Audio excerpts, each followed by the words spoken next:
Banner কেটে নাই সব লিগ প্রতিভাবে আজকে রাতের ভিতরে আমরা এখানে শান্তিপূর্ণভাবে মিছিল এখানে দাঁড়াইছি। ছাত্রলীগের পোলাপানের ভিতর থেকে গাড়ি চালাই, আমাদের উপরে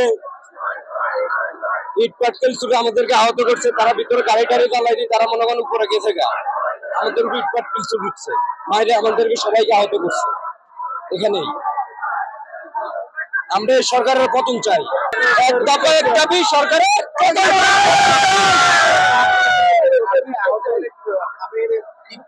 আমাদেরকে ভিতর থেকে ইট পাটকেল মারছে, তাদের ভিতরে ইট পাটকেল অনেকগুলো রাখছে, ওইগুলো মাইরা গাড়িতে আগুন লাগে, তারা ভিতরে গেট মেরে পড়ে গেছে। আমরা বাইরে এখানে সবাই মিলে শান্তি সমাবেশ করতেছি, গেট তালা মাইরা ভিতর থেকে ইট পাটকেল ছিটা গাড়িতে আগুন লাগে, তারা উপরে গেছে। আশ্রয় নিছে ভাঙচুর চালাচ্ছে, ওই দোষটা সম্পূর্ণ ছাত্র সমাজের উপরে চাপানোর পায়তারা তারা করতেছে।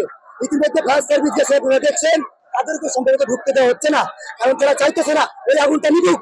সকাল সকাল আমাদের উপরে যে অত্যাচার করা হয়েছে, তারপরে যে ছাত্র সমাজ এখানে জনতা যখন অ্যাডজাস্ট হয়েছে, তখন তারা ভয়ে কুৎকালিক লেজ গুটিয়ে ভিতরে পালিয়ে গেছে। সব তাদের এখানে কোনো প্রকার থাকার জায়গা দিয়ে হবে না, তারা ভিতরে থাকলেও তাদের তেজে মার হবে, পাচার চামড়া এই দেশে সব লিগ প্রতিভাবে আজকে রাতের ভিতরে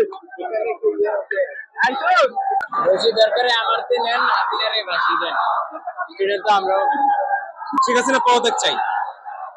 সেবা আসলে এখন ইন্টারনেট মানুষকে সবাই কানেক্ট করে, এই কানেকশনটা আসলে বন্ধ করলে অনেকেই দেখা গেছে বিভ্রান্ত হবে, কিংবা অনেকে এই আন্দোলনের সাথে আর সহযোগিতাপূর্ণ থাকতে পারবে না।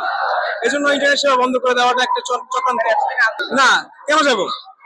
আমাদের আগেই যাওয়ার কথা ছিল, গত মাসেই যাওয়ার কথা ছিল, কিন্তু গত মাসে তারা ডাকে না। এখন যেহেতু তারা কোণঠাসা হয়ে গেছে, এখন তারা সমঝোতা করতে যাচ্ছে, কিন্তু এখন সমঝোতার সময় না।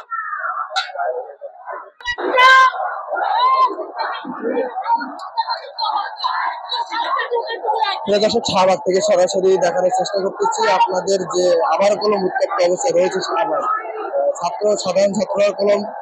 সাধারণ ছাত্রদের কিন্তু যে কোঠা আন্দোলনকারী বৈষম্যের যে অন্যতম সমন্বয়ক, তারা কোন ঘোষণা দিয়েছিল যে এক দফা দাবি 9 দফা দাবি বাতিল করে তারা এক দফা দাবির ঘোষণা দিয়ে সেই দাবিকে কেন্দ্র করে সারা বাংলাদেশ আজকে আবার ছাত্র আন্দোলনের ডাক দিয়েছে। তারা এই আন্দোলনকে কেন্দ্র করে আবারও উত্তপ্ত অবস্থা রয়েছে শাহবাগ।